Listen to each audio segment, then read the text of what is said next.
ನಮಸ್ಕಾರ. ಮಧುರ ಮಾರ್ಗ ಯೂಟ್ಯೂಬ್ ಚಾನೆಲ್ನ 21 ದಿನದ ಅನುಷ್ಠಾನದ 3ನೇ ದಿನಕ್ಕೆ ತಮ್ಮೆಲ್ಲರಿಗೂ ಆತ್ಮೀಯವಾದಂತಹ ಸ್ವಾಗತ.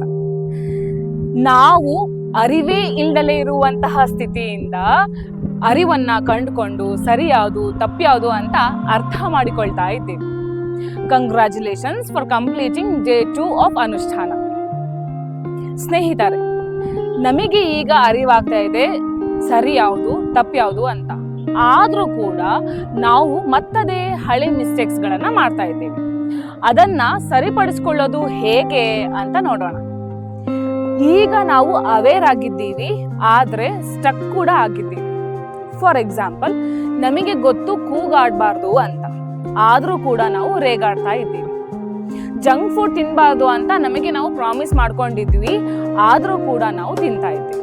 ನಾವು ನಮ್ಮ ಕೆಲವೊಂದು ಚಟಗಳನ್ನ ಬಿಡಬೇಕು ಅಂತ ಅನ್ಕೊಂಡಿದ್ವಿ, ಆದ್ರೆ ಆಗ್ತಾ ಇಲ್ಲ. ಬೆಳಿಗ್ಗೆ ಬೇಗ ಎದ್ದೇಳಬೇಕು ಅಂತ ಕಮಿಟ್ ಆಗಿದ್ವಿ, ಆದ್ರೆ ಅಲಾರ್ಮ್ ಬಟನ್ ಅನ್ನ ಈಗಲೂ ಕೂಡ ಸ್ನೂಸ್ ಮಾಡ್ತಾ ಇದ್ದೀವಿ. ಹೌದು ಮೇಡಮ್, ನಾನು ಹೀಗೆ ಎಷ್ಟೋ ವಿಚಾರಗಳ ಬಗ್ಗೆ ಟ್ರಾನ್ಸ್ಫಾರ್ಮ್ ಆಗಬೇಕು ಅಂತ ಹೊರಟಿದ್ದೆ, ಆದ್ರೆ ಅರ್ಧಕ್ಕೆ ಬಿಟ್ಬಿಟ್ಟಿದ್ದೀನಿ. ಯಾಕೆ ಹೀಗೆ ಅನ್ನೋದು ನಿಮ್ಮ ಪ್ರಶ್ನೆ. ಈಗ ನೀವು ಯಾವ ಒಂದು ವಿಚಾರದಲ್ಲಿ ಟ್ರಾನ್ಸ್ಫಾರ್ಮ್ ಆಗಬೇಕು ಅಂತ ಅನ್ಕೊಂಡಿದ್ದೀರಾ, ಹಾತೊರೆತಿದ್ದೀರೋ ಆ ವಿಚಾರವನ್ನ ನೋಟ್ ಡೌನ್ ಮಾಡ್ಕೊಳ್ಳಿ. Let's continue. ಸ್ನೇಹಿತರೆ, ಇದು ನಿಮ್ಮ ಫೇಲ್ಯೂರ್ ಅಲ್ಲ. ಯಾಕಂದ್ರೆ ಇದು ನಮ್ಮ ಹಳೆಯ ವ್ಯಕ್ತಿತ್ವಕ್ಕೂ ಹೊಸ ವ್ಯಕ್ತಿತ್ವಕ್ಕೂ ನಡೀತಿರುವಂತಹ ಸಂಘರ್ಷ ಅಷ್ಟೆ. ನಿಮಗೆ ಗೊತ್ತಾ, ನಮ್ಮ ಹಳೆಯ ವ್ಯಕ್ತಿತ್ವ ಅಂದ್ರೆ ನಮ್ಮ ಓಲ್ಡ್ ಪ್ಯಾಟ್ರನ್ಸ್ ನಮ್ಮ ಹೊಸ ಪ್ಯಾಟ್ರನ್ಸ್ ಗಳಿಗಿಂತನೂ ಸ್ಟ್ರಾಂಗ್ ಆಗಿರೋ ಕಾರಣ. ಯಾಕೆ ಸ್ಟ್ರಾಂಗ್ ಆಗಿದೆ? ನಮ್ಮ ಹಳೆಯ ಪ್ಯಾಟ್ರನ್ಗಳು ನಮ್ಮ ಶರೀರ, ಮನಸ್ಸು ಹಾಗೂ ನರನಾಡಿಗಳಲ್ಲೆಲ್ಲ ಲೀನವಾಗ್ಬಿಟ್ಟಿದೆ. ಅದು ಅಷ್ಟು ಸುಲಭವಾಗಿ ಹೊಸ ವಿಚಾರಗಳನ್ನ ಅಕ್ಸೆಪ್ಟ್ ಮಾಡ್ಕೊಳ್ತಾ ಇಲ್ಲ, ಅಡಾಪ್ಟ್ ಮಾಡ್ಕೊಳ್ಳೋದಕ್ಕೆ ಬಿಡ್ತಾ ಇಲ್ಲ. ಡಿಯರ್ ಫ್ರೆಂಡ್ಸ್, ರಿಮೆಂಬರ್, ನಾವು ಹಳೆಯದನ್ನ ಅನ್ಲರ್ನ್ ಮಾಡಿ ಹೊಸದನ್ನ ಬಿಲ್ಟ್ ಮಾಡಿ ಗಟ್ಟಿಗೊಳಿಸೋದಕ್ಕೆ ಟೈಮ್ ಹಿಡಿಯುತ್ತೆ. ಈ ಸಮಯದಲ್ಲಿ ನಮ್ಮ ಮೇಲೆ ನಾವು ಫ್ರಸ್ಟ್ರೇಷನ್ ಮಾಡ್ಕೊಳ್ಳೋದು, ಗಿಲ್ಟ್ ಫೀಲ್ ಮಾಡ್ಕೊಳ್ಳೋ ಅವಶ್ಯಕತೆ ಇರೋದಿಲ್ಲ.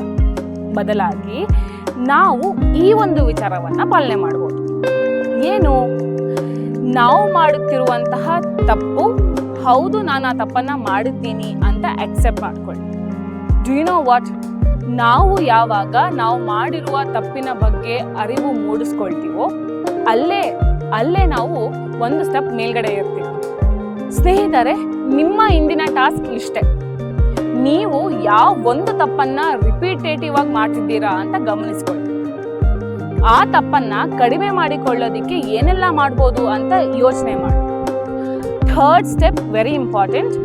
ನೀವು ಆ ಒಂದು ತಪ್ಪನ್ನ ಕಡಿಮೆ ಮಾಡಿಕೊಳ್ಳೋದಕ್ಕೆ ಯಾವ ಸಣ್ಣ ಸ್ಟೆಪ್ ಅನ್ನ ಅನುಷ್ಠಾನಗೊಳಿಸ್ಕೊಳ್ಬೋದು, ಅದನ್ನ ಅನುಷ್ಠಾನ ಮಾಡಿ.